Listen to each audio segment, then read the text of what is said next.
Hello বন্ধুরা, কেমন আছেন আপনারা? আজকে আমি নতুন আরো একটি মুভি এক্সপ্লেন করতে যাচ্ছি। আজকের মুভিটির নাম হলো থান্ডেল, যা গত ৭ই ফেব্রুয়ারি ইন্ডিয়াতে রিলিজ হয়েছে। থান্ডেল মানে লিডার। তো চলুন শুরু করা যাক। মুভির শুরুতে আমরা দেখতে পাই এই মুভির নায়িকা সাই পল্লবীকে। মুভিতে যার নাম সাত্তিয়া, যে রেল স্টেশনে বসে বৃষ্টিতে ভিজতেছে। এরপরের সিনে দেখতে পাই মুভির নায়ক নাগা চৈতন্যকে। মুভিতে যার নাম রাজু। সাত্তিয়া যখন বৃষ্টিতে ভিজতেছিল তখন তার বাবা তাকে খুঁজতে আসে এবং বাসায় নিয়ে যায়। এরপরে দেখতে পাই সাথিয়া সমুদ্রের পাড়ে বসে রাজুর সাথে কাটানো দিনগুলোর কথা ভাবতে থাকে। সেখান থেকে বাসায় এসে তার বাবাকে বলে তার জন্য বিয়ের পাত্র দেখতে। এরপর দেখতে পাই সাথিয়াকে ছেলেপক্ষ দেখতে আসে। এরপর দেখি সেই ছেলে এবং সাথিয়া গল্প করে। সাথিয়া তাকে রাজুর কথা বলে। সাথিয়া তাকে রাজু ও তার কাহিনী শুনতে বলে। বেশি বেতনের আশায় সাথিয়ার গ্রামের লোকেরা ২০০০ কিলোমিটার দূরে গুজরাটে যায় মাছ ধরতে। মাছ ধরার কিছু মাস পরে মাছ নিয়ে এসে তাদের সেটকে দেয় এবং আবার সাগরে চলে যায় মাছ ধরতে। সাগরে গেলে ফোনে নেটওয়ার্ক পায় না। তাদের এবারে সফরের থান্ডেল হলো তার চাচা। তখন দেখতে পাই কিছু ডাকাত তাদের জাহাজে আসে লুট করতে। তখন দেখি রাজু ফোনে নেটওয়ার্ক পাওয়ার জন্য ফোন এদিক সেদিক ধরে। রাজু সাত্তিয়াকে ফোন করে ঠিক তখনই ডাকাতরা তাদের জাহাজে আসে এবং বলে টাকা দিতে।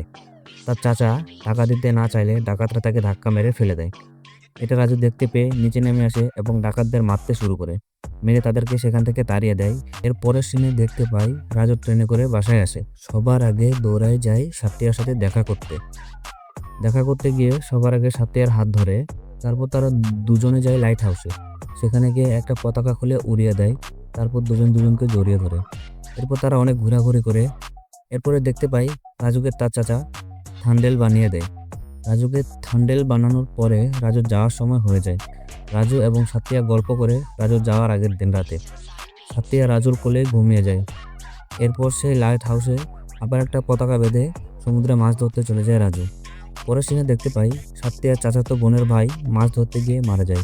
এরপর থেকে সাত্তিয়ার মনে ভয় কাজ করতে শুরু করে রাজুকে নিয়ে, যদি রাজুর এরকম কিছু হয়ে যায়। এরপর রাজু আর সাত্তিয়াকে ফোনে কথা বলতে দেখি।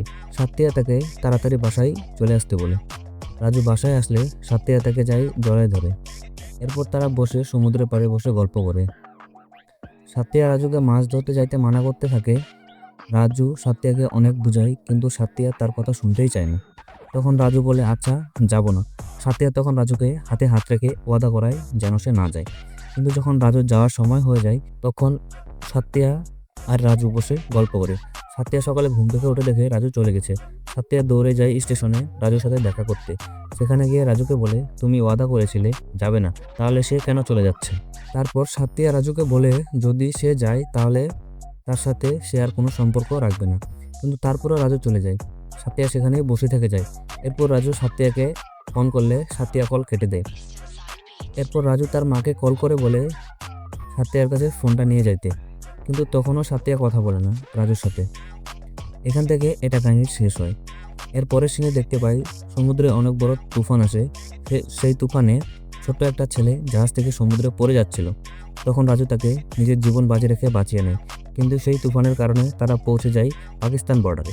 পাকিস্তানের সেনাবাহিনী তাদের টেরোরিস্ট ভেবে গ্রেপ্তার করে। এরপর তাদেরকে জেলে নিয়ে যাওয়া হয়। তারা যে গ্রেপ্তার হয়েছে সেটা তারা চিঠি লিখে তাদের গ্রামে পাঠায়। এরপরের সিনে দেখি সেই জেলে একজন টেরোরিস্ট থাকে যার নাম রাকিম।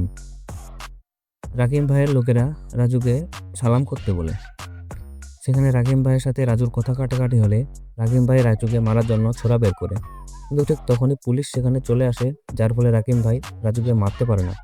এরপর দেখি সাত্তিয়াকে যে ছেলে দেখতে আসছিল সেই ছেলের সাথে সাত্তিয়ার বাবা গল্প করে। সাত্তিয়ার বাবাকে বলে সে একটু দেরিতে বিয়ে করবে। এরপর দেখি যারা পাকিস্তানে ধরা পড়েছে তাদের পরিবারের সবার ছবি তুলতে আসে। যে ছোট ছেলেটাকে রাজু বাঁচিয়েছিল সেই ছেলেটাকে রাকিম ভাই খতনা করে দেয়। এরপর দেখি রাজু সহ সবাইকে কোর্টে নিয়ে যাওয়া হয় এবং তাদেরকে 15ই আগস্ট ছেড়ে দেওয়ার সিদ্ধান্ত হয়। কিন্তু ঠিক তখনই আবার জজ তাদেরকে জেলে পাঠিয়ে দেয় এবং তাদের প্রতি নজর রাখতে বলে। এরপর সাথিয়া তাদেরকে ছাড়ানোর জন্য একজন মন্ত্রীর কাছে যায়। মন্ত্রী তাকে বলে সে তাদেরকে ছাড়িয়ে নিয়ে আসবে। এবারে সিনে দেখতে পাই রাজু সহ তাদের সবাইকে জেল থেকে বের করে নিয়ে আসে এক এক করে। কিন্তু একজনের নাম লিস্টে না থাকার কারণে তাকে পাঠাতে চায় না। তখন রাজু আবার পাকিস্তান বর্ডারে চলে যায় এবং বলে বের হলে একসাথে যাব, না হলে একসাথে থেকে যাব। তারপর আবার সবকিছু ঠিকঠাক করা হয় এবং তাদের দুজনকে বের করা হয়।